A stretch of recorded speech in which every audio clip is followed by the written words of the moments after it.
नमस्कार साथियों, स्वागत है आपका हमारे चैनल भागवत गीता वाईटी पर। आज हम श्रीमद् भगवत गीता के पहले अध्याय के 17वें श्लोक को बहुत ही सरल और भावनात्मक भाषा में समझने जा रहे हैं। काश्यश परमेश्वास, शिखंडी च महारथ, धृष्टद्युम्नो विराटश, सात्विकिश्च पराजित।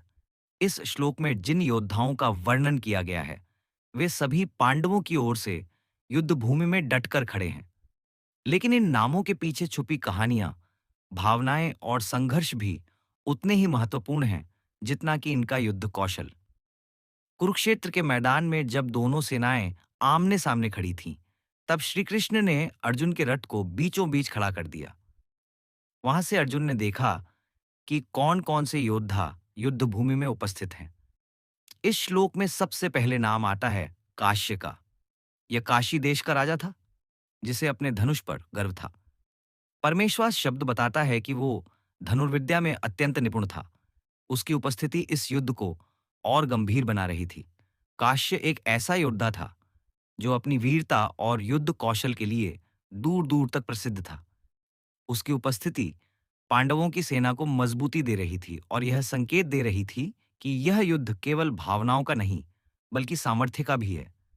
शिखंडी की उपस्थिति केवल एक योद्धा की नहीं थी, बल्कि वो प्रतीक था उस अन्याय के जो कभी किसी स्त्री के साथ हुआ था। अंबा की आत्मा ने जब अपमान और अस्वीकार का बोझ उठाया, तब उसने यह प्रण लिया कि वो अपने अपमान का बदला लेगी, लेकिन नफरत या बदले की भावना से नहीं, बल्कि अपने आत्मसम्मान और न्याय के लिए। उसने कई जन्मों तक तप किया, बार बार जन्म लिया और अंततः शिखंडी के रूप में उसका वह संकल्प फलित हुआ। ये कोई साधारण बात नहीं है। एक आत्मा जब किसी लक्ष्य के लिए जन्मों जन्म तक संकल्पित रहे, तो वह एक प्रेरणा बन जाती है। शिखंडी की आंखों में सिर्फ युद्ध का जज्बा नहीं था, बल्कि उस आत्मा की पीड़ा और हिम्मत भी थी जिसने अपने साथ हुए अन्याय को कभी भुलाया नहीं। धृष्टद्युम्न का नाम आते ही हमारे मन में एक ऐसा योद्धा उभरता है जिसकी उत्पत्ति ही एक विशेष उद्देश्य के लिए हुई थी। वो कोई सामान्य राजकुमार नहीं था, बल्कि एक यज्ञ से उत्पन्न हुआ योद्धा था, जिसे केवल एक ही कार्य के लिए संसार में भेजा गया था, द्रोणाचार्य का वध। द्रुपद और द्रोण दो मित्र थे बचपन में, लेकिन समय के साथ उनके बीच की मित्रता दुश्मनी में बदल गई। जब द्रोण ने द्रुपद को हराकर उसका राज्य छीन लिया और उसे अपमानित किया, तब द्रुपद के मन में प्रतिशोध की आग जल उठी। उसने एक विशेष यज्ञ किया, एक ऐसा यज्ञ जो युद्ध के लिए एक पुत्र को जन्म दे। एक ऐसा योद्धा जिसका जन्म ही किसी को हराने के लिए हुआ हो, उसकी मानसिकता कैसी होगी, आप समझ सकते हैं। धृष्टद्युम्न न केवल पराक्रमी था, बल्कि रणनीति में भी माहिर था। वो पांडवों की सेना का सेनापति बना और युद्ध में महत्वपूर्ण भूमिका निभाई। उसकी उपस्थिति ये दर्शाती थी कि पांडवों की सेना केवल भावनात्मक कारणों से नहीं, बल्कि योजनाबद्ध तरीके से लड़ रही थी। अगला नाम है विराट का।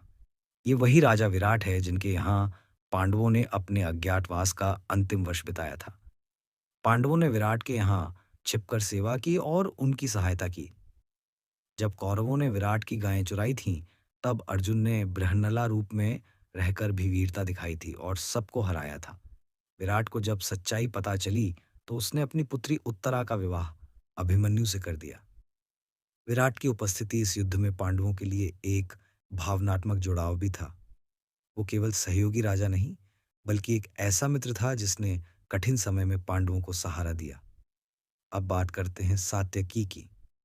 सात्यकी यदुवंशी था और श्री कृष्ण का सखा और शिष्य था। उसे अपराजित कहा गया है, यानी जिसे कोई पराजित नहीं कर सका। उसकी निष्ठा, साहस और युद्ध कौशल प्रशंसनीय था। सात्यकी एक ऐसा योद्धा था जो हमेशा धर्म के पक्ष में खड़ा रहा।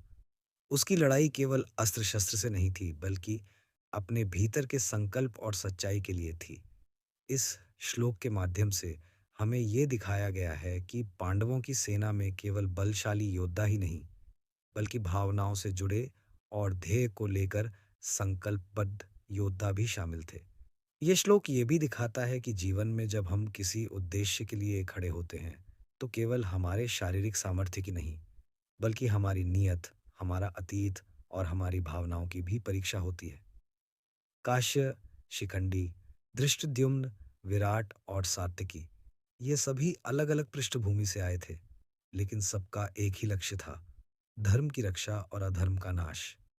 इनकी कहानियां हमें ये सिखाती हैं कि जब हम एक सच्चे उद्देश्य के साथ जीवन में आगे बढ़ते हैं, तो हमारे साथ ईश्वर भी होते हैं और समय भी हमारा साथ देता है। शिखंडी जैसा योद्धा हमें ये सिखाता है कि कोई भी बाधा कितनी भी बड़ी क्यों ना हो, अगर मन में ठान लिया जाए, तो उसे पार किया जा सकता है। धृष्टद्युम्न हमें प्रेरित करता है कि जन्म किस उद्देश्य से हुआ है, उसे समझकर अपने जीवन को सार्थक बनाना चाहिए। विराट हमें याद दिलाता है कि दोस्ती और समर्थन सबसे कठिन समय में ही परखा जाता है। और सात्यकी जैसा अपराजित योद्धा हमें बताता है कि निष्ठा और धर्म के लिए लड़ा गया युद्ध कभी व्यर्थ नहीं जाता। श्री कृष्ण ने अर्जुन को ये सारे योद्धा दिखाकर केवल युद्ध की तैयारी नहीं बताई, बल्कि ये समझाने की कोशिश की कि यह केवल एक लड़ाई नहीं, बल्कि जीवन की सबसे बड़ी परीक्षा है। हर नाम के पीछे एक कहानी है, हर कहानी में एक प्रेरणा है, और हर प्रेरणा हमें जीवन में सही राह पर चलने की शक्ति देती है। श्री कृष्ण जब अर्जुन को एक-एक करके पांडवों की ओर से खड़े महान योद्धाओं को दिखा रहे थे, तब वह केवल यह नहीं बता रहे थे कि कौन-कौन उनके पक्ष में है। वह अर्जुन की आंखों के आगे एक ऐसा चित्र खींच रहे थे, जिसमें केवल युद्ध ही नहीं, पूरा जीवन समाहित था। क्योंकि यह युद्ध केवल धनुष और तलवार का नहीं था, बल्कि यह युद्ध उस संघर्ष का प्रतीक था जो हर मनुष्य अपने जीवन में करता है। कभी अपने कर्तव्य से, कभी अपने संबंधों से और कभी अपने ही भीतर उठते द्वंद्वों से। हर नाम जो इस श्लोक में लिया गया है, काश्य, शिखंडी, धृष्टद्युम्न, विराट और सात्यकी, उनके पीछे कोई साधारण कहानी नहीं, बल्कि एक गहरी अनुभूति है। ये केवल योद्धा नहीं थे, ये जीवन के अलग-अलग पहलुओं के प्रतिनिधि थे। काश्य हमें वीरता की याद दिलाता है। शिखंडी आत्मसम्मान और न्याय की आवाज है। धृष्टद्युम्न संकल्प की मिसाल है। विराट सच्ची मित्रता का प्रतीक है और सात्यकी अपराजेय निष्ठा का उदाहरण है। जब हम इन पात्रों को समझते हैं, तो हमें यह भी समझ में आता है कि जीवन में हमारे भी ऐसे कई क्षण आते हैं जब हमें खुद को पहचानने की जरूरत होती है। हमें यह तय करना होता है कि हम कौन हैं, हमारे संकल्प क्या हैं, हमारा धर्म क्या है और हमारे भीतर कौन सी अग्नि है जो हमें सच्चाई के लिए खड़ा कर सकती है। श्री कृष्ण का उद्देश्य केवल अर्जुन को युद्ध की ओर प्रेरित करना नहीं था।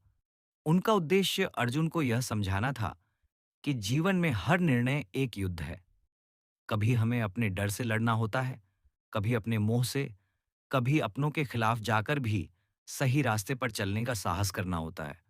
और यह श्लोक काश्यश परमेश्वास, शिखंडी च महारथ, धृष्टद्युम्नो विराटश्च सात्यकिशा पराजित सिर्फ नामों की एक सूची नहीं है, बल्कि यह जीवन की उन कहानियों का स्मरण है जिनमें त्याग है, संघर्ष है और सबसे बढ़कर एक लक्ष्य के लिए जीने की प्रेरणा है। हमें याद रखना चाहिए कि अर्जुन भी एक साधारण मनुष्य था, संवेदनाओं से भरा, मोहग्रस्त, डर से जूझता हुआ। लेकिन जब उसके साथ श्री कृष्ण जैसा मार्गदर्शक था, तो वह अपने कर्तव्य को पहचान सका और जीवन की सबसे कठिन परीक्षा में सफल हो सका।